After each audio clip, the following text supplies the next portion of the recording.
strength, discipline, power.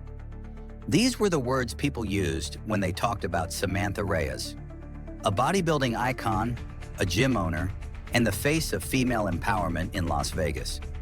She wasn't just a woman, she was a force. But behind the chiseled physique and relentless ambition, there was a storm brewing. In 2015, Samantha Reyes shocked the world, not by winning another title, but by doing the unthinkable.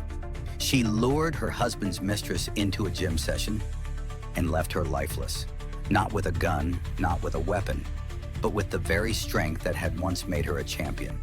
What drives a woman, once celebrated, admired, even feared, to cross that invisible line between control and chaos? Was it jealousy, betrayal, or something far more terrifying? The collapse of identity when the world you built starts to slip through your fingers. This is not a simple tale of infidelity. It's the anatomy of a meltdown, a descent into madness hidden behind protein shakes, competition medals, and forced smiles. The city of Las Vegas watched in horror as their queen of fitness became a prisoner of her own rage. In this episode, we take you deep into the timeline of a tragedy.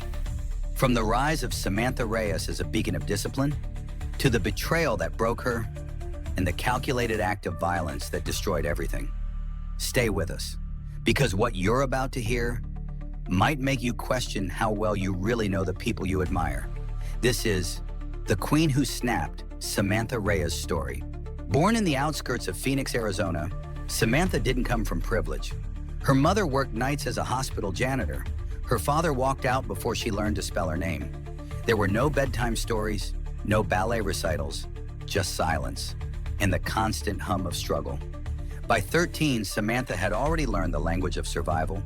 She fought back against school bullies, defended her little brother from their drunk landlord, and swore she'd never let anyone control her future.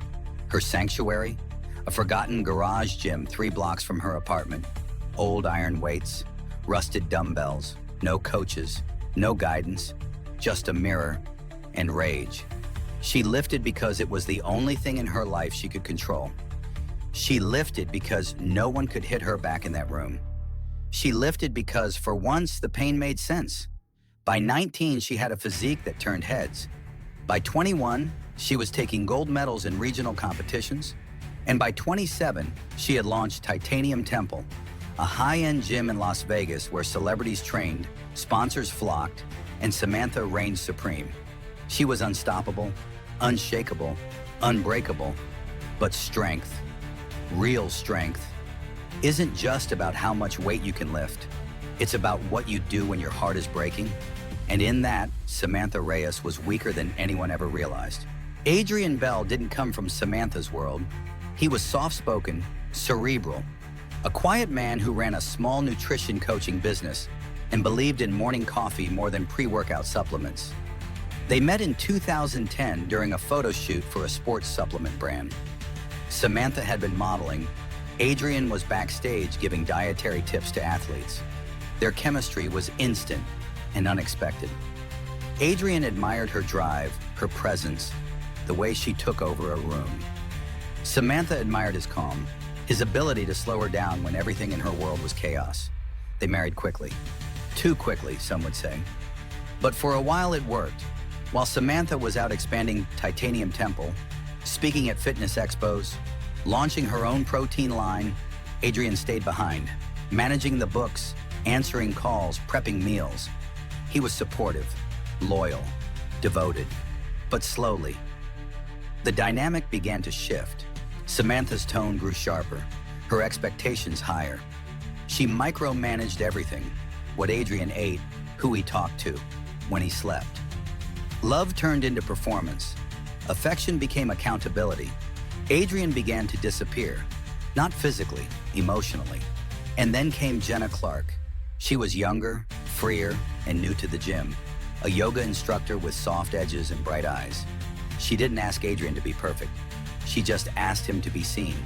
And for the first time in years, he was. At first, it was innocent, a joke shared between yoga mats, a coffee break in the lobby, a conversation about music and family and the suffocating pressure of expectation. Jenna didn't plan on falling for a married man, and Adrian didn't intend to betray the woman who once saved him from his own loneliness. But love doesn't ask for permission, and lust doesn't wait for logic. By the fall of 2014, their glances turned into touches. Their texts grew longer, and the space between them, non-existent. They met in secret, hotel lobbies, quiet restaurants, the back room of Jenna's studio after hours. Adrian told himself it wasn't cheating if he still came home at night. Jenna convinced herself that Samantha had never really loved him anyway, but deep down, they both knew. And so did Samantha. She didn't confront them, didn't scream, didn't cry. She watched, she waited, she planned. Because when a woman like Samantha Reyes gets betrayed, she doesn't just break, she destroys. Samantha Reyes didn't explode, she calculated. The moment she confirmed the affair, through texts, locker whispers, even gym security footage, she didn't run to Adrian. She didn't confront Jenna. That would give them power. Instead, Samantha did what she always did when cornered. She planned her next move like a general preparing for war.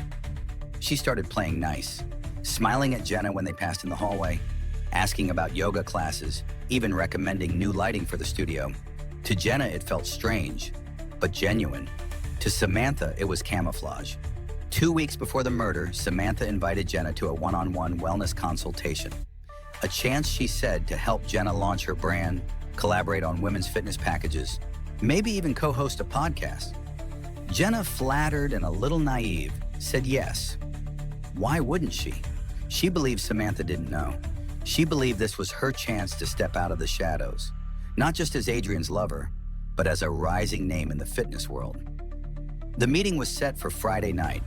10 p.m., Titanium Temple would be closed. No staff, no trainers, just Samantha and Jenna. Security cameras? Still running. But Samantha had learned enough about the system to avoid certain angles and planned to finish before anyone could notice what was missing. She prepared the space herself, a private training room with floor-to-ceiling mirrors, hand weights, battle ropes, and a yoga mat already laid out, like a spider laying silk for a fly. Friday came. Jenna showed up in her gym clothes, ponytail up, notebook in hand.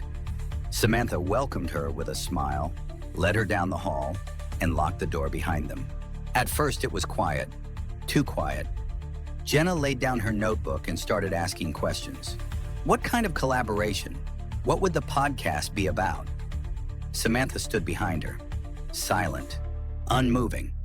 Then, her voice low, almost trembling, she asked, "Did you ever wonder if he really loved you?" Jenna turned around, confused, caught off guard. Samantha's face had changed, the warmth gone. Her eyes cold, fixed, calculating. "You think he was going to leave me for you?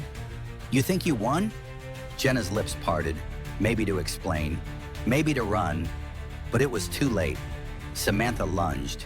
Years of muscle, years of conditioning. Her grip was unrelenting. Jenna screamed, kicked, clawed, but it wasn't a fair fight. It was never meant to be. Samantha threw her against the mirror. It shattered. Jenna's arm bloodied, her breath shallow.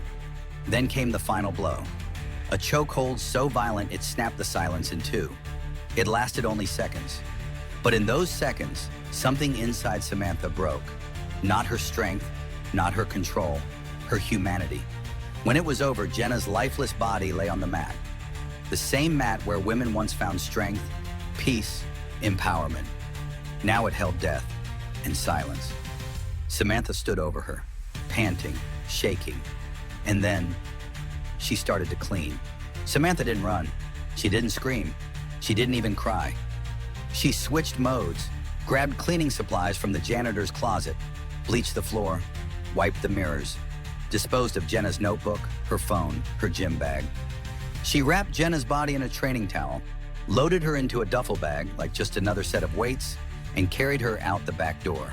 The parking lot was empty, the night air still, the city unaware of the horror unfolding behind gym walls. Samantha drove, far, to the desert outskirts just past Red Rock Canyon, where abandoned lots and half-finished warehouses dotted the landscape. She'd scoped the area out days before, She'd brought a shovel. She'd memorized which lots had no cameras, no guards. She dug fast. The desert sand loose and dry. When the body was covered, she stood for a moment, hands shaking, clothes soaked with sweat, and whispered, "No one will ever know." Back at the gym, she returned to routine. The next day, Samantha was back at the front desk, smiling, laughing, coaching a group through a new HIT program, as if nothing had happened, as if the floor where Jenna died was just another stretch of hardwood.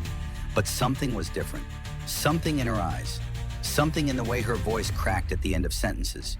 And within 48 hours, someone would notice, and everything she thought she buried would begin to rise.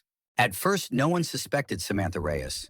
The gym was still running, the staff was still training, and Samantha, she was posting inspirational quotes on Instagram like nothing had happened.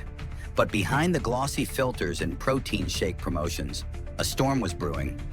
Jenna Clark's sudden disappearance didn't go unnoticed. Her roommate reported her missing the next morning. She never came home, never texted, never showed up for her weekend classes. Police began their search quickly, checking credit card activity, cell tower pings, gym surveillance, and that's when they found it. The footage, Jenna entering Titanium Temple late Friday night. She never walked out. The timestamp matched perfectly with Samantha's consultation invite. But more than that, it showed something chilling. The gym lights flickering back on at 1:47 a.m. A large duffel bag being dragged out the back door by Samantha. When detectives confronted her, she didn't crack. She offered coffee, smiled, said Jenna had canceled last minute, said maybe Jenna had just run off with some new boyfriend. But the officers weren't convinced. And then they found blood residue in the training room, traces hidden in the baseboards and under the yoga mat. A strand of Jenna's hair stuck to a broken mirror piece, buried in a trash bin behind the gym. The final nail? Jenna's smartwatch, still transmitting GPS signals. Recovered by a jogger near the shallow grave Samantha thought no one would ever find. On March 28th, just 3 weeks after the murder, Samantha Reyes was arrested for first-degree murder. As the handcuffs clicked into place, she didn't scream. She didn't fight. She just whispered, "She took everything from me." The trial began in September of 2015, and it was everything the media could hope for. Headlines screamed, "Muscle Queen turned killer," "Murder at the Temple," "From barbells to bloodshed." Crowds swarmed the courthouse. Reporters camped outside. Former clients posted side-by-side photos. Samantha's championship poses versus her mugshot. Inside, the atmosphere was electric. Samantha sat cold and stoic, her once sculpted physique now softened from months behind bars. Gone were the lashes, the bronzer, the steel armor of public image. All that remained was a woman on the edge.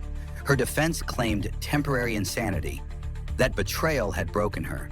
They painted her as a woman drowning in stress, cheated on by the man she gave everything to, and provoked by Jenna's intrusion. But the prosecution was ruthless. They called her a manipulator, a woman who planned every step. From inviting Jenna to choosing the camera blind spots, to selecting the desert gravesite. They showed the footage, played it in full. Every juror saw Jenna enter that gym and never leave. Then came the forensics, blood spatter patterns, DNA, a gym towel soaked in bleach, traced to Samantha's locker. And the most damning testimony came from Adrian Bell. Visibly trembling, he recounted his affair. He cried when he spoke of Jenna. He admitted his guilt, but said with heavy remorse, "She didn't deserve to die. None of this should have happened." The room was silent. Even Samantha closed her eyes. After 3 weeks of testimony, expert witnesses, and emotional breakdowns, the jury deliberated for only 5 hours. On October 19th, 2015, the verdict came. We, the jury, find the defendant, Samantha Reyes, guilty of murder in the first degree. There was no outburst, no tears. Samantha lowered her head and exhaled, as if she knew it all along. The sentence was swift. Life in prison without parole. Titanium Temple closed within the month. Its windows boarded up. Its logo spray painted over by vandals who once called her their hero.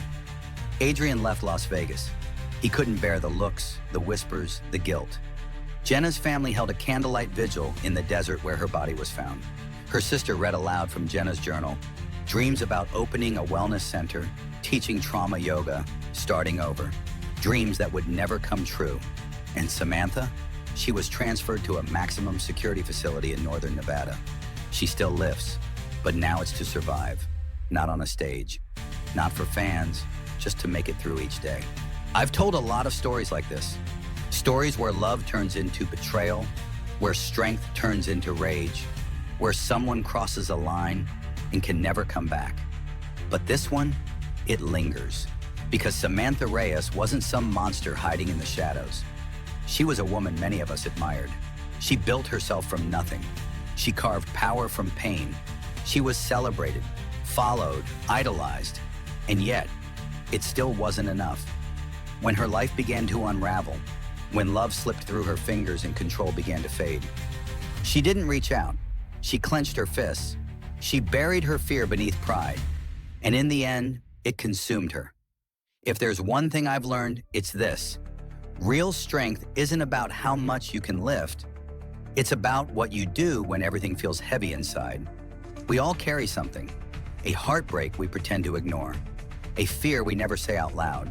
A pressure to stay strong, even when we're breaking.